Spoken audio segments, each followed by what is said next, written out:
Ooh, Amanda, center yourself. Get ready.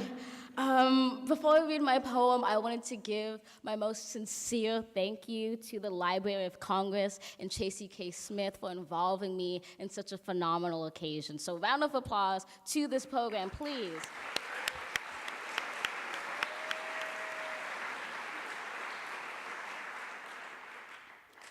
My poem is called In This Place, an American Lyric.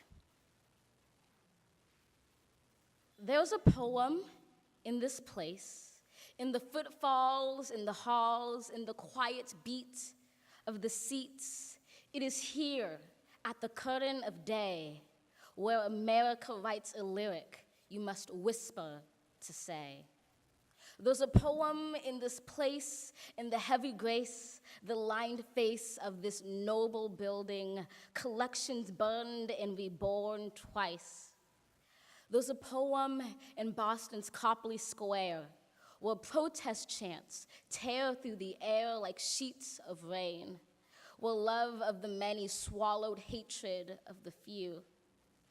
There's a poem in Charlottesville, where tiki torches string a ring of flame tight round the wrist of night, where men so white they gleam blue seem like statues, where men heap that long wax burning ever higher, where heather higher blooms forever in a meadow of resistance. There's a poem in the great sleeping giant of Lake Michigan, defiantly raising its big blue head to Milwaukee and Chicago.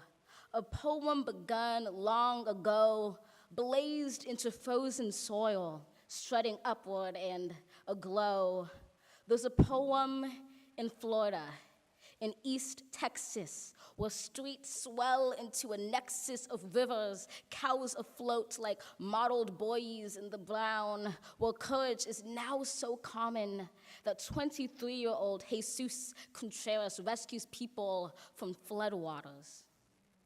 There's a poem in Los Angeles, yawning wide as the Pacific tide, where a single mother swelters in a windowless classroom, teaching Black and brown students in Watts to spell out their thoughts so her daughter might write this poem for you.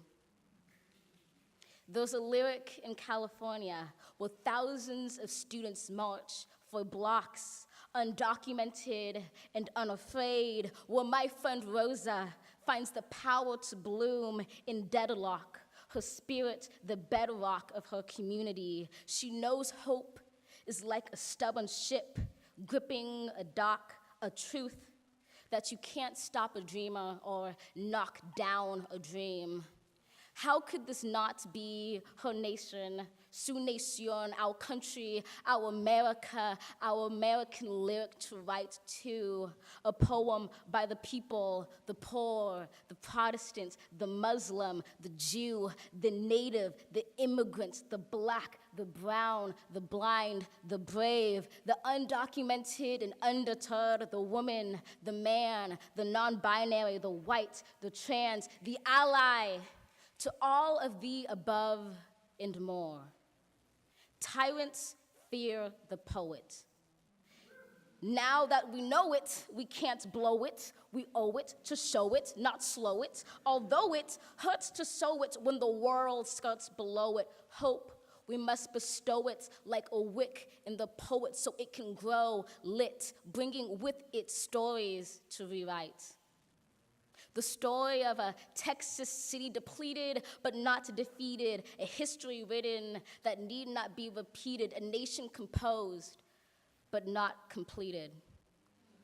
There's a poem in this place, a poem in America, a poet in every American who rewrites this nation, who tells a story worthy of being told on this minnow of an earth, to breathe hope into a palimpsest of time, a poet, and every American who sees that our poem penned doesn't mean our poems end. There's a place where this poem dwells. It is here, it is now, in the yellow song of dawn's bell, will we write an American lyric we are just beginning to tell.